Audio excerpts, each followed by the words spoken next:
Corona काल में corona टीका किसी संजीवनी से कम नहीं है। कोरोना से बचने का ये सबसे अचूक और सबसे कारगर उपाय है। देश में दूर सुदूर गांव तक ये जानकारी पहुंचे, इसके लिए नेटवर्क 18 फेडरल बैंक और अपोलो के साथ मिलकर एक अभियान चला रहा है।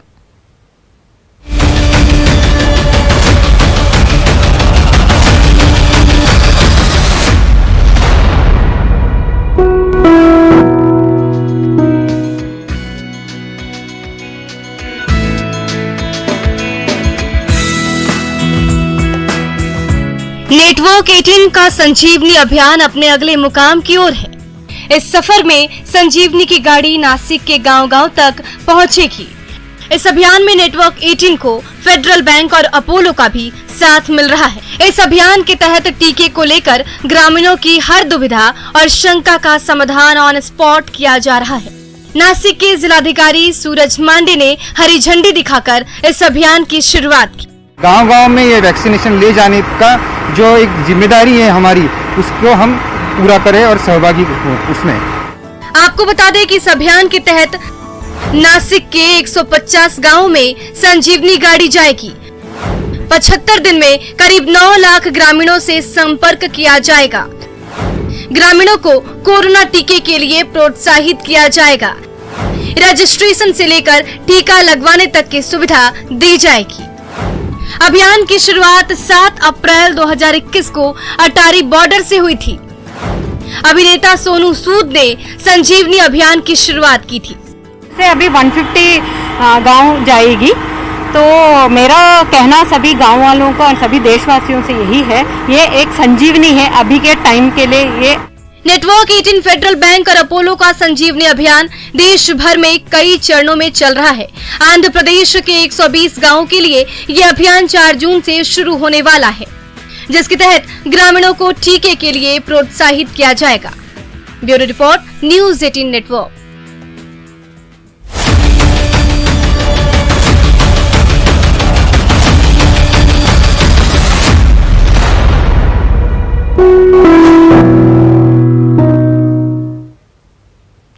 और देश में कोरोना केसेस काफी बढ़े हैं, ऐसे में मास्क सबसे बड़ा हथियार है।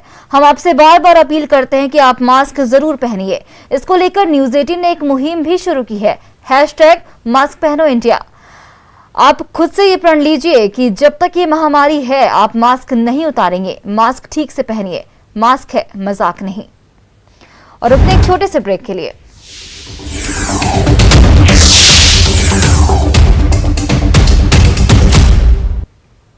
ब्रेक के बाद आप सभी का स्वागत है। सीतामढ़ी के डुमरा प्रखंड के लगमा गांव में 4 साल पहले हेल्थ एंड वेलनेस सेंटर का निर्माण कराया गया था, लेकिन बनने के बाद से इस हेल्थ सेंटर में ताला लटका है।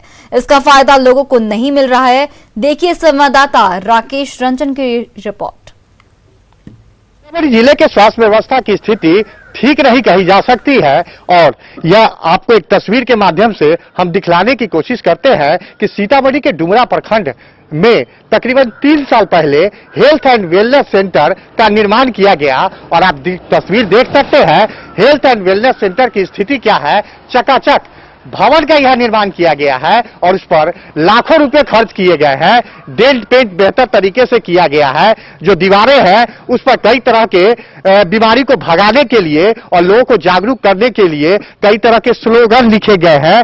लेकिन सबसे हैरान कर देने वाली तस्वीर यह है कि इस हेल्थ एंड वेलनेस सेंटर में पिछले कई महीने से ताला लगा हुआ है और यहाँ पर कोई आता नहीं है। न तो यहाँ कोई डॉक्टर आते हैं और न ही स्वास्थ्य कर्मी आते हैं। और हैरान कर देने वाली तस्वीर ये है कि ये सीतामढ़ी जिले के जो जिला मुख्यालय डुमरा है उससे तकरीबन 7 से 8 किलोमीटर दूर यह हेल्थ एंड वेलनेस सेंटर है, जहाँ की यह तस्वीर चौंकाने वाली है कि आखिरकार सरकार ने जब यहाँ पर पैसे खर्च किए हैं, डॉक्टर की प्रतिनियुक्ति की गई है, स्वास्थ्य कर्मियों का डिपोटेशन किया गया है, तो फिर यहाँ पर आखिरकार कोई आता क्यों नहीं है। कोरोना संक्रमण का काल चल रहा है, लोगों को इलाज की जरूरत है, लोग इलाज के अभाव में मर रहे हैं और स्थिति जो आप देख सकते हैं कि ताले लगे हुए हैं हेल्थ एंड वेलनेस सेंटर में, कोई यहां पर आता नहीं है। जो स्थानीय लोग हैं उनको किसी तरह की इलाज की सुविधा नहीं मिल रही है। और चौंकाने वाला यह दृश्य है कि आखिरकार सरकार ने यहां पर पैसा खर्च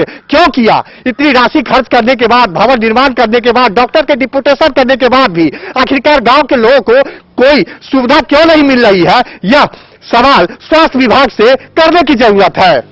राकेश रंजन, न्यूज 18, सीतामढ़ी। पटना में कुछ युवा हैं जो लॉकडाउन में जरूरतमंदों को खाना और राशन की व्यवस्था कर रहे हैं। पटना संवाददाता धर्मेंद्र कुमार की ये रिपोर्ट देखिए। यहाँ पर तैयार हैं, खड़े हैं, जहाँ पर वो नवयुवक हैं जो कि खुद से खाना बनाते हैं, अपने पैसों से पूरी तरह से गरीब लोगों के लिए खाना बनाते हैं, तैयार करते हैं और फिर सैकड़ों आदमी को खाना मुहैया कराते हैं। हम बात करेंगे टीम के लीडर हैं आशीष रंजन से कि किस तरह से और क्या ध्येय लेकर ये काम कर रहे हैं। आशीष, क्या किस तरह की? जब से बिहार प्रदेश में लॉकडाउन हुआ तभी से ये पूरी युवा टीम जो भारतीय जनता युवा मोर्चा को रिप्रेजेंट करती है, ऐसी पूरी टीम अपने पॉकेट मनी से और वैसे लोगों को चिन्हित करके प्रयास किया जा रहा है जो होम क्वारंटाइन है, जिनके परिवार के लोग हॉस्पिटल में भर्ती हैं और वो बाहर इंतजार कर रहे हैं। वैसे लोगों को चिन्हित करके हम प्रयास कर रहे हैं कि कुम्हरार विधानसभा में ऐसे 16 मोहल्ले हैं, उन सभी मोहल्लों में जाकर और घर तक हम लोग राशन भोजन वितरण करने का प्रयास कर रहे हैं। न्यूज 18 के लिए पटना से धर्मेंद्र कुमार। नवादा में आज से वैक्सीनेशन एक्सप्रेस की शुरुआत कर दी गई है। सदर प्रखंड के प्राथमिक स्वास्थ्य केंद्र से 2 वैक्सीनेशन एक्सप्रेस को रवाना किया गया। पंचायतों में जाकर 45 साल से ऊपर के लोगों को वैक्सीन लगाया जाएगा। जिले में कुल 16 वैक्सीन एक्सप्रेस है। पहले चरण में नवादा और अकबरपुर में वैक्सीन दिया जाएगा। देखिए संवाददाता अनिल विशाल की रिपोर्ट। वैक्सीनेशन की किल्लत के बाद नवादा में कल वैक्सीन की खेप आ गई है। पटना खेप आने के बाद नवादा को भी कल वैक्सीन की एक खेप पहुंचा दी गई है, जिसके तहत जिले में जितने भी टीकाकरण केंद्र थे वहां पे फिर से टीकाकरण शुरू कर दिया गया है। और वैक्सीन आने के बाद जिले में आज कोविड टीकाकरण एक्सप्रेस की शुरुआत की जा रही है। इस वक्त पूरे जिले में कुल 16 टीकाकरण एक्सप्रेस की शुरुआत की गई है, जिसमें नवादा और अकबरपुर प्रखंड में 2 टीकाकरण एक्सप्रेस को दिया गया है। आज इसका विधिवत उद्घाटन किया जा रहा है। ये उन लोगों को दिया जाएगा जो 45 से ज़्यादा उम्र के लोग हैं, उन्हें टीका दिया जाएगा। यहाँ पे अधिकारी हैं, उनसे जानते हैं।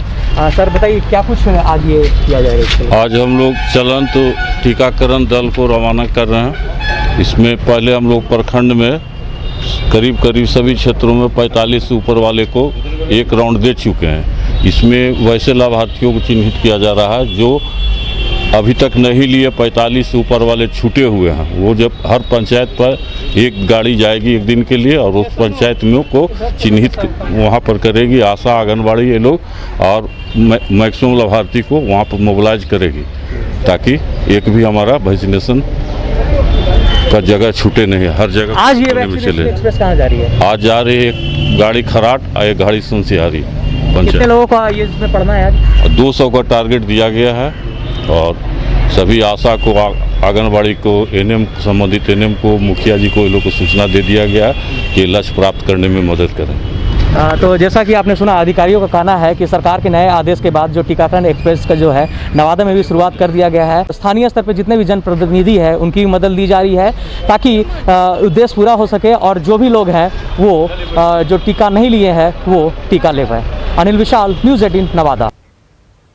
अब बात उस तबाही की आहट की जिससे बिहार, झारखंड सहित पड़ोसी राज्य भी सहमे हुए हैं।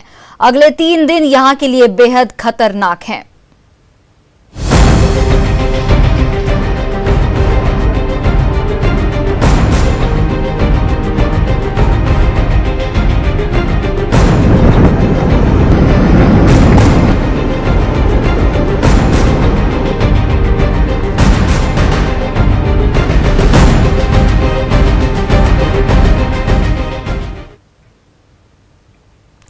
चक्रवात तूफान यास के चलते पूर्णिया जिले में मौसम का मिजाज बदल गया है। 27 और 28 मई को ऑरेंज अलर्ट जारी किया गया है। हालांकि मंगलवार से ही यहां पर बूंदाबांदी हो रही है। जिले के मौसम वैज्ञानिक ने लोगों से तूफान के दौरान पैनिक नहीं होने और घर में ही रहने की अपील की है। इसमें हमें बस सचेत रहना पड़ता है। हवा की गति कितनी होगी? 30 से 40 किलोमीटर प्रति घंटा रहेगी। तो इसमें इतना पैनिक होने की कोई ज़रूरत नहीं है। अपने घर के अंदर रहें और सुरक्षित रहें। पटना और आसपास के जिलों के आसमान में सुबह से ही बादल छाए हुए हैं। सुबह हल्की बारिश भी हुई। मौसम विभाग ने भी अलर्ट जारी करते हुए कहा है कि आज तूफान का असर बिहार पर भी देखने को मिल सकता है। इस वजह से बिहार सरकार भी हाई अलर्ट मोड पर है। पटना से देखिए संवाददाता आनंद अमृतराज की रिपोर्ट। तूफान यास का असर बिहार पे भी दिखने लगा है। सुबह से ही आसमान में बादल छाए हुए हैं और हल्की हल्की बारिश हो रही है और मौसम विभाग की चेतावनी भी है कि 27 से लेकर 30 तारीख के बीच में बिहार में यास का खासा असर देखने को मिलेगा। खासकर उत्तर बिहार और दक्षिण बिहार के कई इलाकों में तेज बारिश और चक्रवाती तूफान भी आ सकते हैं और कड़क के साथ बिजली भी कड़कने की उम्मीद जताई जा रही है। तो जाहिर सी बात है बिहार सरकार भी पूरी तरीके से अलर्ट मोड में है, हाई अलर्ट में है बिहार चक्रवाती तूफान यास को लेकर और तमाम जो बचाव के उपाय हैं वो करने का निर्देश बिहार के मुख्यमंत्री नीतीश कुमार ने दे दिए हैं। खासकर आपदा विभाग को निर्देश दिया गया है कि चक्रवाती तूफान की वजह से अगर बिजली में कोई असर पड़ता है तो खासकर जो कोरोना संक्रमण के मरीज हैं उनके इलाज में कोई तरह का कोताही न हो, उन्हें समस्या न है, इसके लिए अतिरिक्त बिजली की व्यवस्था की जाए। यानी कि तमाम उपाय बिहार सरकार ने करने की कोशिश शुरू कर दी है जो चक्रवाती तूफान के बाद उसका असर देखा जा सकता है। तो इस वक्त आप देख सकते हैं कि तेज हवाएं भी चल रही हैं और हल्की हल्की बारिश भी हो रही है। तो आज सुबह से मौसम का जो आलम है पटना में वैसा ही देखने को मिल रहा है कि तेज हवा के साथ साथ हल्की हल्की बारिश शुरू हो चुकी है। कैमरामैन दीपक के साथ आनंद अमृतराज, न्यूज 18 नेटवर्क, पटना।